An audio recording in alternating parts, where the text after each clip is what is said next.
And many times people don't realize this until they become grown people, 40, 50 years old, and they've already made mistakes because they've already created these, how can I get out of there? A lot of it's too late. If you chose the wrong partner in life and you've been with that person for 15 years and you also realize that that's not for you, now they were regular people, regular normal people, then I realized, hey, this is something that I can aspire to do. I can do it. I think that's very important. I think the thing that you said previously about really dedicating yourself to that craft is very important for everyone who wants to become successful. And then the thing is that has impressed me thus far is that your attitude toward, look, if I can't find nobody to help me, then I'm gonna help myself.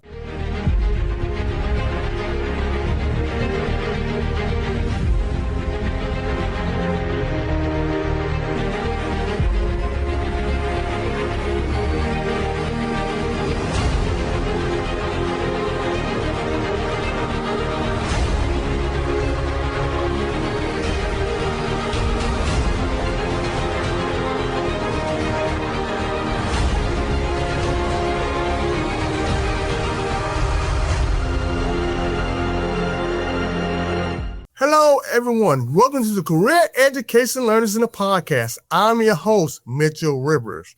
I am thrilled and honored to have on our show today, Therone Shellman, who writes thought-provoking fiction and self-help books that empower and motivate people to be their best and also pursue their aspirations. How are you doing today, Mr. Shellman? I'm doing great. I'm glad to be on the show. I appreciate you having me. Oh, man, I saw your resume and profile on LinkedIn, man. I said, I need to get this brother on my show. This is a very brother that's doing a lot in the community, and I definitely want my audience to hear about him.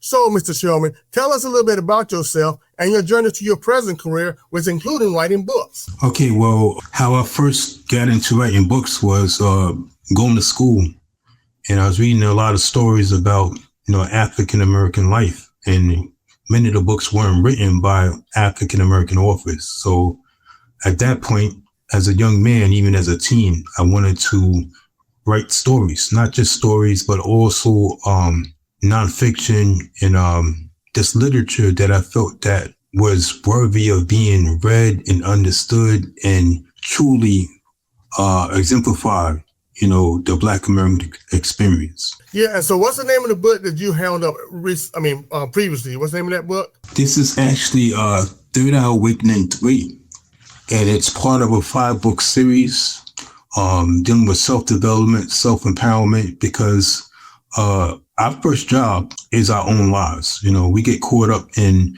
our careers and going out in the world and chasing worldly things, and we forget to deal with self, because everything is a byproduct, should be a byproduct of who you are. The type of career you choose, the type of partner you choose, the life you choose should all be a reflection of who you are. And many times people don't realize this until they become grown people, 40, 50 years old, and they've already made mistakes because they've already created these extra situations in their life. And they wonder, like, damn, how can I get out of there? A lot of it's too late. If you chose the wrong partner in life and you've been with that person for 15 years and you also realize that that's not for you, now, hey, you got kids, you got everything. If you chose the wrong career and you sat there and devoted 20, 30 years of your life to that, that's a long way to go back from. So it's important as for young people to really come to terms with who they are, internally, what skills they have, what likes they have, what dislikes they have, so that they could develop a life around all of that. Yeah, I normally wait till later on in the show, but where can they buy some of your books from? Because like you said, you have a series of books. Can they go on Amazon and buy your books? Yes, you could go on Amazon, Google Play Books, just go on the internet and look up online booksellers and put my name in, and then a whole list will come up. So since you was young, have you always had this sense of community, of really want to be part of the community, and you kind of see what the community needs to do and not do? And that always been a motivation for you to start writing books? It's the community at large to make it a better place for our young people? Well, I believe that our personal experiences a lot of times develop, the type of thinking that we feel around, the community, who we are, etc. And as a young man, I was a part of the Nation of Guards and Nurses. And here in the Northeast, the Nation of Guards and Nurses came out of the Nation of Islam. And it was basically an organization developed for the empowerment of Black male youth to give them some type of guidance in re-educating them and giving them a foundation in regards to who they are, the world around them, and how to survive, and not just survive, but overcome. So I was a part of that experience as a young man, in my teens. And from that, that started, to influence me later on in life. But also, some of the things I experienced in life, taught me that you can't complain about things and situations, or whether it's racism, whether it's disenfranchisement in your communities, etc., if you're not being an active part in some way. And it doesn't mean that you have to be out there protesting. It could be just you being empowered at your job, to make sure that, people get a fair shake at things. Yeah, I agree with that. I think there are many ways, and I think a lot of times, especially the African-American community, we keep putting people in boxes on 2 or 3 ways to help the community. And it's more than just 2 or 3 ways. Like you said, just being on your job, and doing the right thing. And then, especially if you're older and you have young people that's on your job like you are, you're making a big positive influence on them. How you handle yourself, whether you come in on time, how you handle jobs, how you handle adversities. You are being watched, especially African-American male, everywhere you go. Even when I was younger, and my father died, Mr. Shellman, when I was younger, when I was 11 years old, I had my neighbors and people around me that made a big influence. Now, my neighbor didn't do much. He worked in a factory in a local town that I lived in, but he had a great influence on me, how he handled things. I seen how him and his wife interacted. I seen him going to work and coming back. I seen how much he's done for his kids. All that makes a big impression on me. And so I think it's important, especially if you're African-American male, to realize whether you want to or not, or whether you realize it or not, you are looked upon, especially for young African-American males. And we got to remind ourselves to try to put ourselves in the most positive light as possible. I know we all make mistakes, which we do.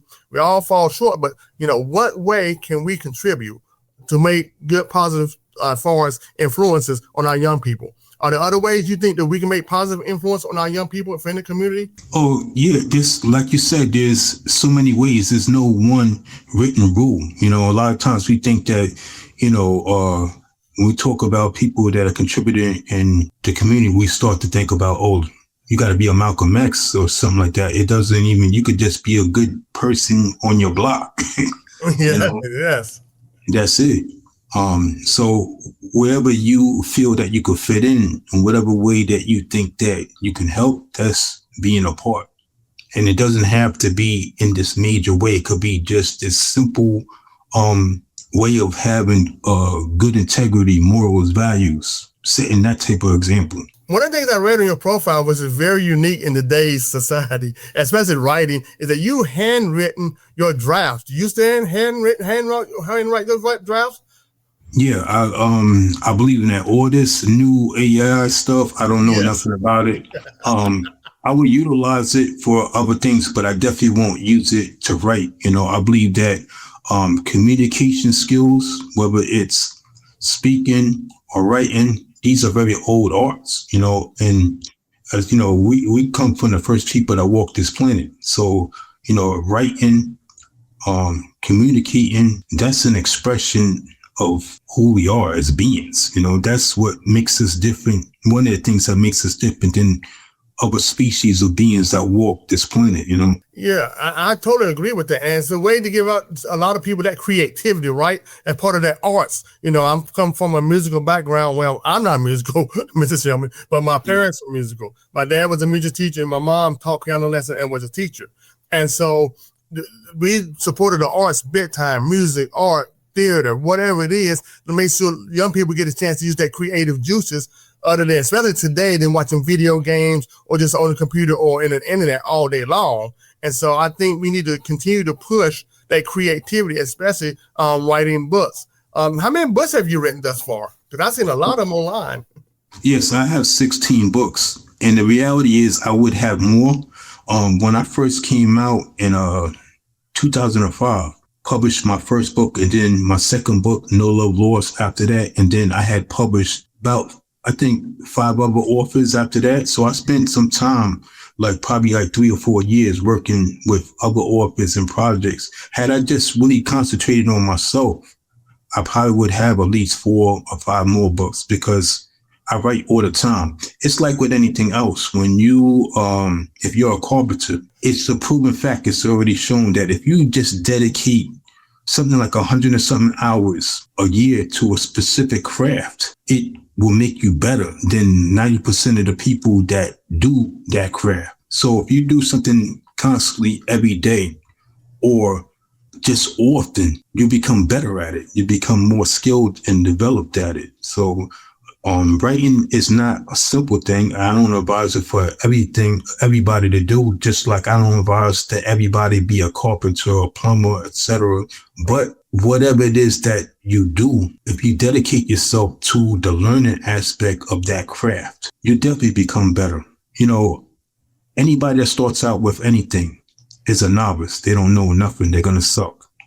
But as you start to learn about that craft and develop the right processes, that's the whole thing, because you could be doing something like you're a carpenter. If you're using your hammer the wrong way, you're not going to get better. So it's important to educate yourself on the right way to develop that skill and develop a process, and you'll start to make it your own. You'll start to develop, how to do things in your own way.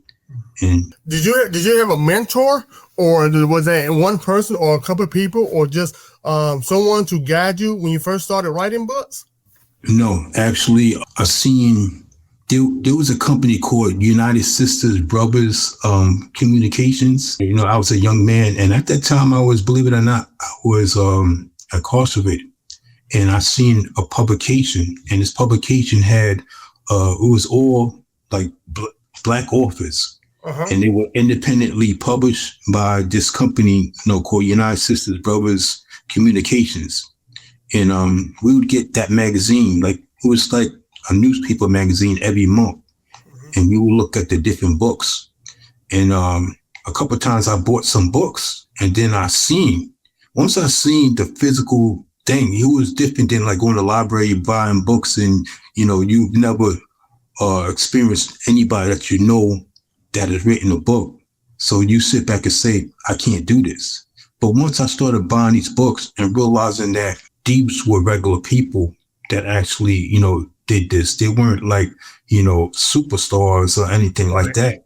They were regular people, regular, normal people. Then I realized, hey, this is something that I can aspire to do, and I can do it. Yeah, I think that's very important. I think the thing that you said previously about really dedicating yourself to that craft is very important for everyone who wants to become successful. And then the thing is that has impressed me thus far is that your attitude toward, look, if I can't find nobody to help me, then I'm gonna help myself. So you took the initiative to go ahead and, hey, this magazine, this paper, all this, and start doing it yourself. And sometimes, ladies and gentlemen, you have to do that. Sometimes if you're not able to be in an atmosphere for mentor or mentee, if there's something that you want to do here, like Mr. Shellman, you're going to do it yourself. You're going to find the resources and whatever you can do and get proficient in what you want to do. And as you said, keep going over and over and over and practice your craft. And that's anything that you want to do. That's whether it's basketball, track, that's whether you want to be a lawyer, doctor, whatever. They practice that. They passion that. They want to do that. And so you have to focus on what you want to do. And then that way, once you're able to find that way, that path that you want to go, then utilize the resources that can help you improve that craft even more. So that's a good segue as far as going through. I heard about you want to start doing a media type of thing. Tell us a little bit about your future as far as media is concerned. Okay, so when I started my first company, it was Third Eye Publishing Incorporated. The big idea for me was just publishing a book. And I accomplished some tasks, and I went through, the thing about, literature and entertainment and film, etc., with technology, all these industries have changed drastically. Yeah. And I went through a business experience in 2008 when Amazon came out with ebooks. They basically crashed the book publishing market because everybody started reading ebooks for like a good 6 years. So we're talking about like 50% of physical books sales went down. Yeah. And I got caught up in that.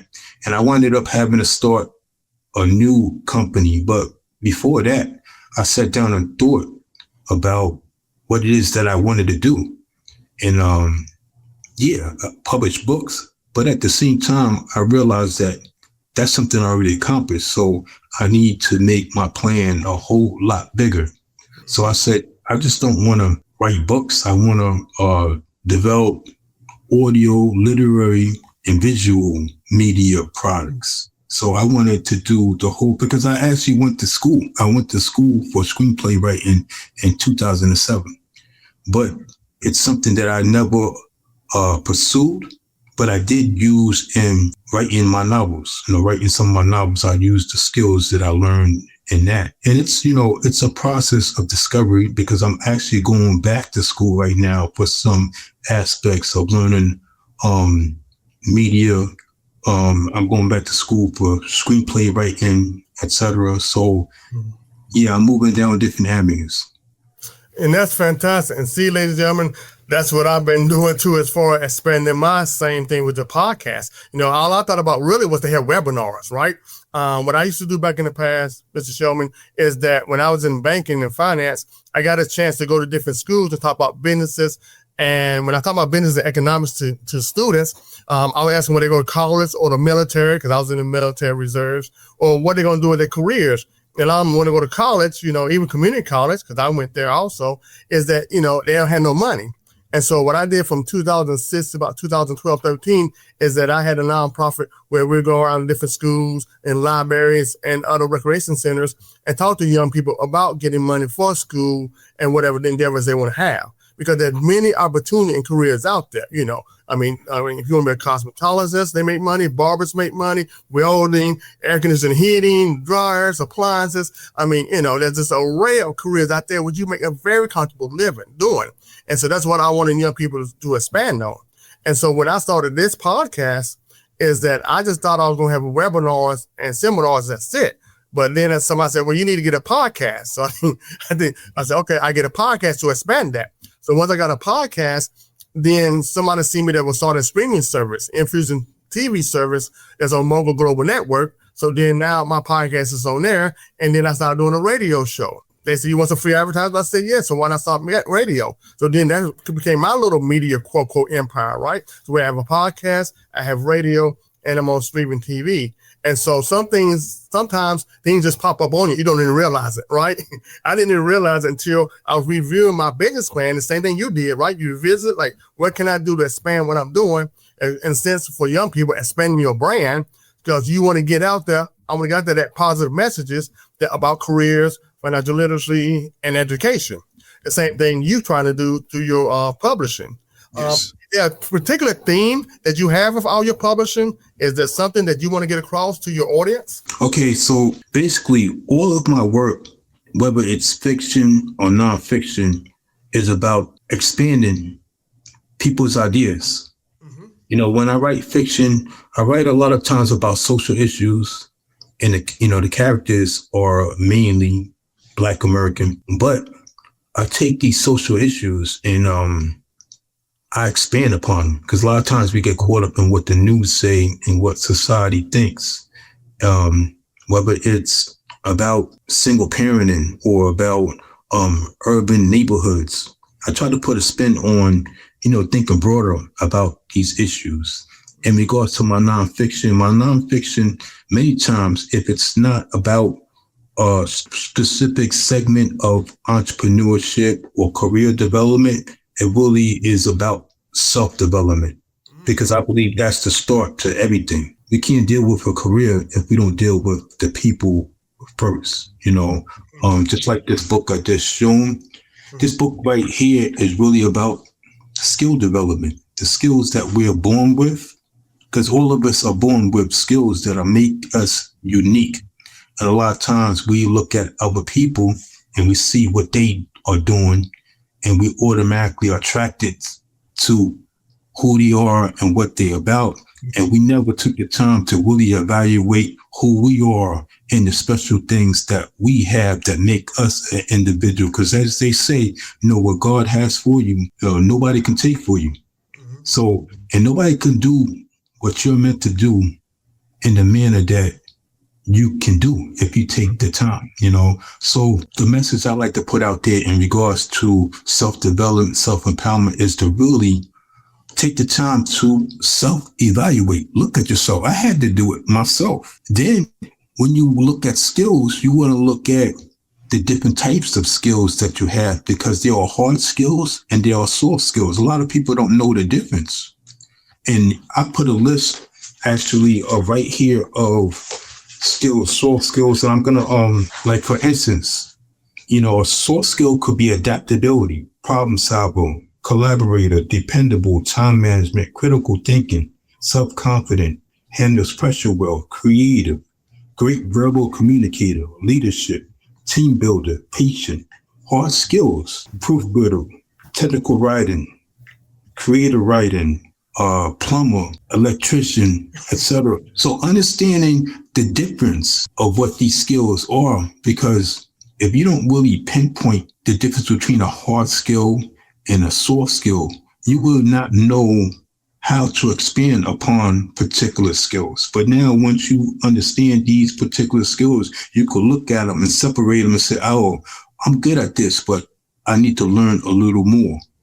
And in many work environments, you're not going to be taught soft skills, but soft skills are very important, because I could teach you how to go build, whatever, that sidewalk over there. But if you didn't come up in the type of home bringing, or you didn't take the time to learn as a young person soft skills, which is communicating, dealing with others, team building, etc., you have a lot of adults have a lot of problems in life because of them not developing soft skills. And you're not going to climb the ladder in the work world or the world, etc., if you don't have a good sense of balance in regards to develop soft skills. Yeah, I totally agree, man. That is a fantastic book. I need to get that book myself. You're so right. And you're so right in many different aspects of that. One is self-development, which means you as an individual have to seek out what you want to improve on. So that means reading books. It means looking at videos that you know. It means talking to people. It means networking. It means a whole lot that you have to do yourself. And then behind what you say about soft skills, being disciplined, being punctual, doing what it takes for you to get to the next level. So if you're disciplined, you're punctual, you're serious, you're focused, those soft skills, and this is the ones that you said in your book, those going to help you become fantastic, or will really help you become really expert or great at your job that you're doing, whether it's an entrepreneurship or you own a job. And then what happens is those skills that you attain are going to be what they call transferable skills to the next level. And so that is why I wanted Mr. Shellman on the show. Ladies and gentlemen, you see this man is up there, right? He is really teaching us and giving us some good nuggets today. Is there anything else you want to say, Mr. Shellman, to our audience before we let this podcast go? Because I've been enjoying it. Okay, the last thing I want to say is that your first job is your life. A lot of people, you ask them what they do. Oh, I'm an accountant, I'm such and such. That's not you. Let's start with who you are, because who you are is the foundation. Everything else, your relationships, your marriage, your friendships, how you go about your life is an extension of who you are. So spend some more time getting to know who you are. And from that, you can develop an idea of what it is that you like, don't like.